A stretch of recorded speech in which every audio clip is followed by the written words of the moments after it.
What's up, MMA fans on YouTube? I'm gonna come do the UFC 72 post fight here.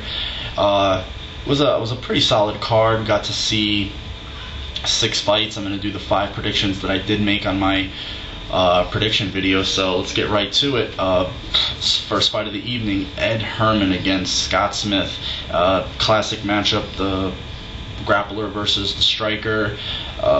Both guys seem to have a little animosity towards each other in their post-fight hype interviews before the fight. I didn't see or read much of that beforehand, but in those interviews they seem to be hating on each other a little bit. But let's get right to it. Both fighters come out. Herman immediately shoots in, takes Smith down. No stand-up involved there. Was able to control Smith on the ground quite a bit and eventually work some elbows in, not straight side elbows but more downward and straight, and caught Smith right on the bridge of the nose, split him open immediately, kind of like same type of cut Kenny Forian gave Alex Karalexis in their fight. Was just a nasty cut right across the bridge of the nose. Was leaking pretty bad. Herb Dean made the doc check it out. The fighters continue, and Scott Smith showed what a tough guy he was able to fight through that round, have Herman in a little bit of trouble, but not too much. Give that round to Herman easily. Both fighters go into the second. Same thing. Herman is able to control, and Smith working hard, trying to reverse position on the ground, and eventually does. But then during the course of a scramble, isn't able to keep Herman off his back and gets submitted by a rear naked choke. Maybe it looked like Smith was looking for a way out of the fight, but he's a pretty tough guy. He wouldn't have tapped unless he had to, but nevertheless, a big win for Ed Herman. Definitely a tough guy, and I have a feeling he's going to be fighting Ed Herman's going to be fighting Jason McDonald again. I think they're going to rematch those two guys to see what'll happen. Ed's got his head on his shoulders correctly now, and I think that they'll rematch those guys. They seem to like to pit Jason McDonald against tough guys anyway, so let's see what happens. On to the next fight: Tyson Griffin against Clay Guida. And all I have to say about this one was grappling clinic. Oh my god, I haven't seen scrambles like that in a fight, and wow, that was amazing. That was like a version of Sam Stout's Spencer Fisher, but on the ground instead of on the feet. Just transition, scramble, some pretty good stand-up. I felt Griffin was throwing some good combinations on his feet, was even working well from the bottom. In the first round, he won that round pretty easily, I felt. The second round was sort of even, just a lot of scrambles, a lot of position, transitions to ankle locks, knee bars, just crazy stuff. A weird sort of a slam by Griffin onto Guida's head. Guida had his back, and instead of going all the way backwards like Guida thought he would, he flew forward and landed him right on his forehead. Definitely surprised it didn't knock Guida out. And into the third, looked like Griffin was wore down a little bit, but he was doing a lot of work from the bottom with elbows. He definitely wasn't stationary or stagnant. He was moving a lot and trying to keep Guida working.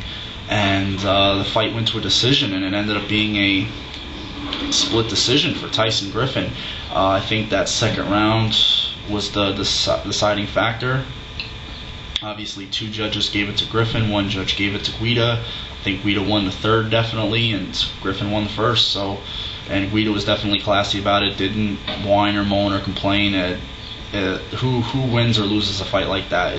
Unbelievable fight though. Both those guys won that fight in my eyes, and I'd definitely love to see him back in the octagon. I'll say this again about Griffin. I think he's a blown up 145er, a featherweight, and if you know, like Rogan said, he's the only guy to beat Uriah Faber, and we saw why on this card. So he's definitely an amazing fighter, as well as Guida. Definitely like to see those two guys get it on again and fight some other opponents. On to the next fight: Jason the Athlete McDonald against Rory Singer. Aforementioned Jason McDonald, always fighting tough guys it seems. Rory Singer is just that. Both guys very, very similar. Felt Singer had a better striking game. McDonald maybe a slight edge on the ground. McDonald a little bit bigger in frame. Nevertheless, both guys come out. Some decent exchanges on the feet. A lot of clinching. McDonald seems to not be getting the better of the exchanges on the feet. Immediately he clinches with Singer. A lot of pinning up against the cage. Not a lot of action. They get broken up, pulled off, and still Singer looks like he's doing the better combinations on his feet. McDonald does get it to the ground, is in Singer's guard. Not a lot happening though. I think the fight gets stood up at that point, and it's kind of hard to say. I definitely give the first round to Singer, but into the second they go, and McDonald immediately clinches up with Singer, knowing Singer's a better striker, is able to get Singer to the ground, do some work from his guard.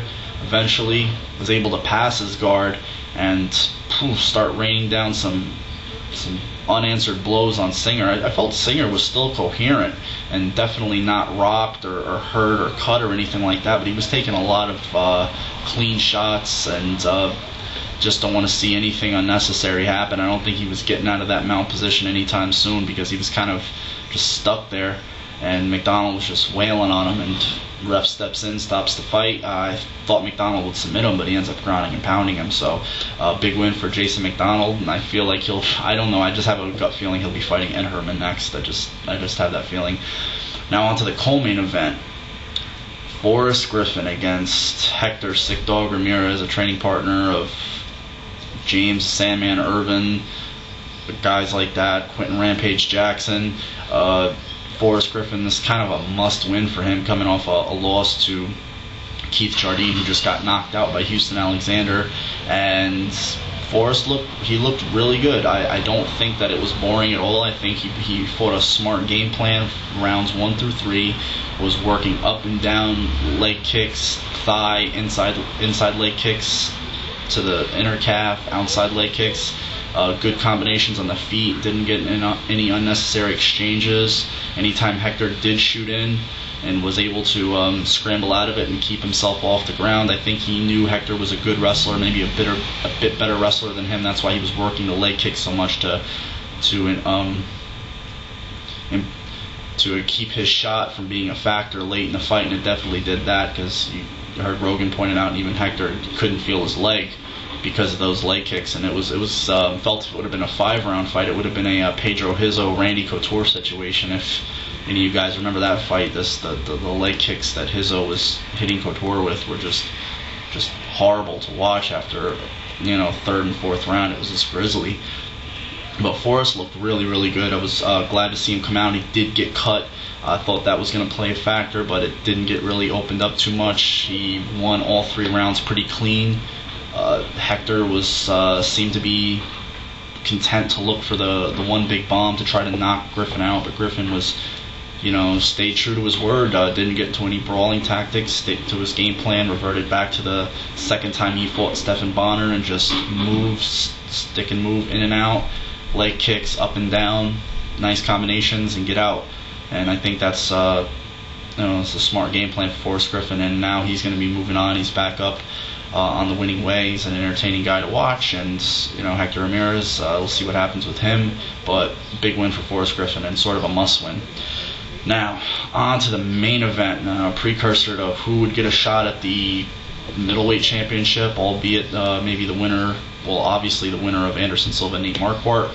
Rich Ace Franklin against Yushin Okami. Okami, the replacement for Martin Kampmann, and I think that my personal opinion, Kampmann would have offered a more entertaining fight than Okami, but I thought Okami was a tougher opponent because of his ability on the ground and his strength and just his good Greco background. So I think he was going to give Rich problems in that area, but Rich is a bigger fighter. I think people underestimate Rich ground quite a bit, but nevertheless, let's get right to it. The first round, a real feeling out process. It was just a real clash of styles, kind of awkward. Okami's a counter fighter's counter fighter. He just, he just waits and waits, and Rich was just kind of feeling him out, trying to touch and go, leg kicks, a lot of leg kicks from Rich, and some decent combinations on the feet. He landed more in the second than he did in the first. Landed a good left, a couple of 1-2 combinations, a couple of staggered Okami, and you saw Okami touch his chin. Kind of a funny thing, and before the fight, just at the beginning of the first round, Randy Couture said he never saw Rich Franklin's ankles taped, and I was like, he hasn't been watching Rich fight, because he's been taping his ankles ever since after the second Evan Tanner fight, and that's when he hurt his ankle, and he's had ankle problems ever since, and he's been taping either one or both of the ankles and all of his fights since that fight. So same thing in this fight, because he's throwing some good low kicks, good combinations, easily won both rounds 1 and 2. Again, both fighters go into the third. Looks like more of the same. Okami looks to come out a little bit more aggressive. Kind of did something a little cheap. They go to touch gloves, and he runs a flying knee at Rich, and Rich kind of gives him a finger wag saying no.